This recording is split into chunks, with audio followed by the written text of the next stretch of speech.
Chapter 480. Every time I encounter this guy, something always seems to go awry. Whenever he had personally met Kiol, inconvenient things had happened, such as his arm being injured by Nahan or unexpected second-gen manifestations suddenly beginning. On top of that, unlike the Imperial Palace, where Kiol needed to be cautious, this place was as good as Diarca family territory. Even a cowardly dog could turn into a courageous lion in its own den. But it doesn't matter if I make his luck worse than mine. He had already been planning to investigate why Kiol became a bodyguard for Kashtian, so encountering him here might not be entirely bad.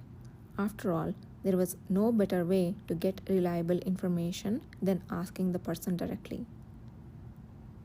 Be quiet for now, unless you want to announce our acquaintances to everyone here. Upon hearing the calm reply, Kiol closed his wide-open mouth, looking around frantically.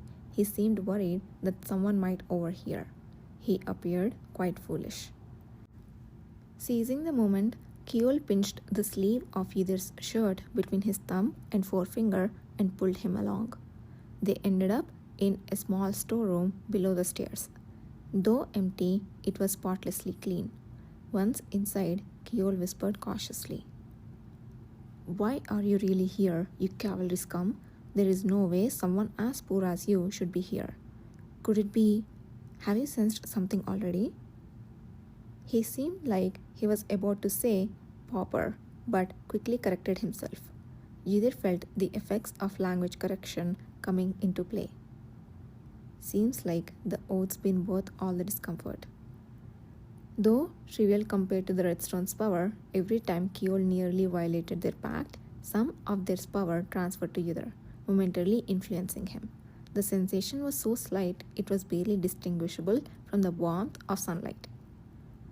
True, I have no reason to be here alone.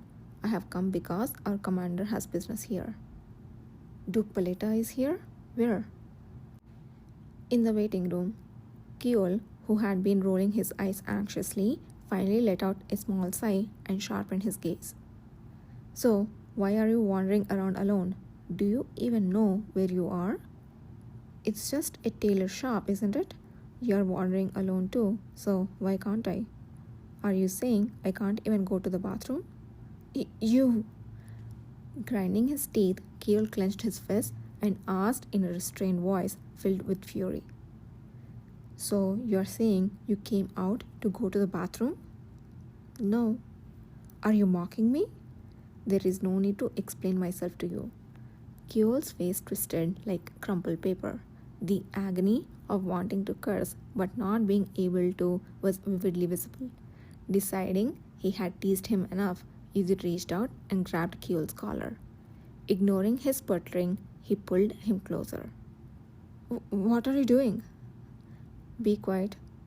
Now that we have run into each other, let's get some questions answered. I refuse. Seems you have forgotten the third term of our oath. Shall I remind you? Would have been more convenient if I had forgotten. Because of that ridiculous term this time too, I... Frustratedly shouting, Kiol suddenly clamped his mouth shut. He avoided eye contact, his face growing terribly pale. This time too? What? Fine then, what do you want to ask?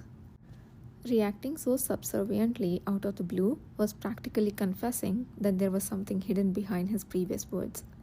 Ydir decided to table the idiocy for later and first fulfill his purpose. You seem to have been reassigned as the Crown Prince's personal knight. What about it? Were you fired from your position as a high-ranking knight in the Imperial Guard? Fired? It's an official promotion. They said I was the only one fit for the job. I didn't take it because I wanted to. Ah, I see. Then you must know a lot about the place. I hear people from here frequent the Bright Palace these days. Do you know who they are? Why? Kiol responded with a suspicious and foreboding look. I thought I would meet them since I'm already here. Don't lie, you are here to dig up information on the Crown Prince's treatment, aren't you? Look at that. As expected, a little prodding, and he spills information on his own. Either couldn't help but think how much faster things would be if everyone in the world was as easy as Keol, and replied, "Yes, you're right. So, do you know who they are? Do you plan to nefariously interfere with his treatment, even if I have made a vow with you if it harms my family?" If you are saying all that, the treatment must be going quite well in your eyes. They must be highly skilled individuals. Where did they find such people? At Yudhir's question, Keol's mouth snapped shut. After trembling his clenched jaw, Keol managed to answer with great difficulty. "No." "What do you mean?" "Don't ask me if those charlatan healers are good or not, because as far as I'm concerned, they are not." "Charlatans? What else would you call those who use neither divine power, magic, or medical skills? I don't believe in such superstitions." This was an unexpected answer. Neither divine power, magic, or medicine, but they were effective.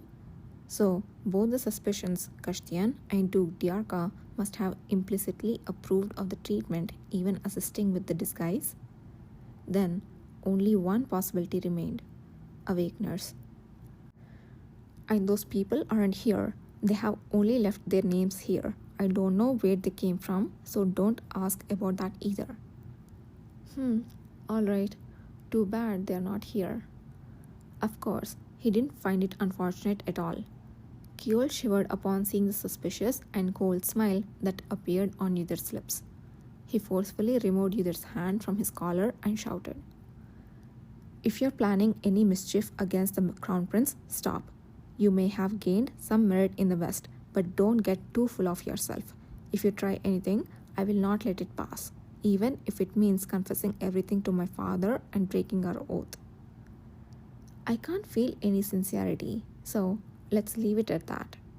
At Yudhir's comment, Keol shut his mouth. "You're not the type to jeopardize yourself by confessing just to break an oath. If you were, you would have done it by now. If you truly understood your role as the Crown Prince's personal knight, you wouldn't have left Bright Palace to come here. Lastly, I'm not interested in the Crown Prince, but in those healers." "No, I have been coerced by you. That's why until now." Keol tried to argue, but soon trailed off and turned his head away.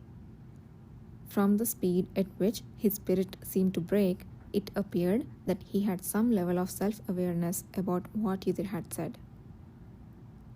"Why are you here today?" Yudhir asked Keol, who hung his head with a look of injustice. He hadn't expected a response, but a moment later, a low voice answered, "I'm here because my father ordered me to deliver a message." "Why send you and not a servant? Do you often handle such menial tasks at home?" "Don't look down on me. I am sent only when a task is too sensitive to trust to maid servants. It's an important job that comes with a reward." Keol seemed to erupt, as if a sore spot has been touched. "A reward?"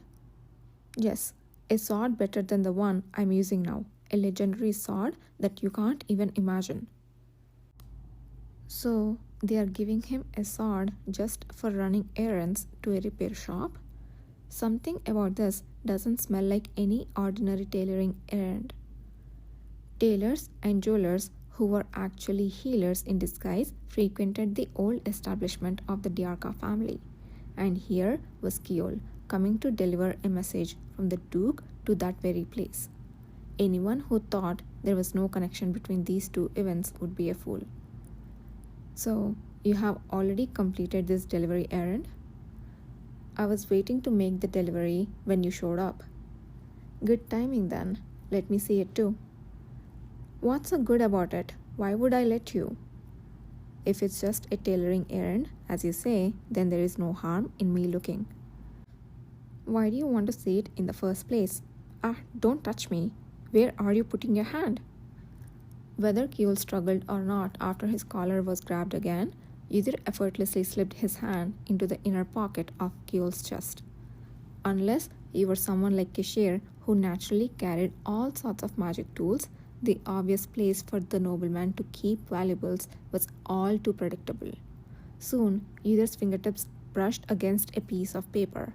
Without hesitation, he unfolded it and soon narrowed his eyes, quietly exhaling. An order. This is a schedule, address, and the amount, all written in code.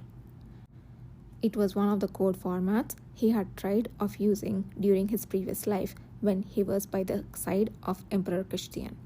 It was impossible not to recognize it. You shameless bastard! Was the rumor true?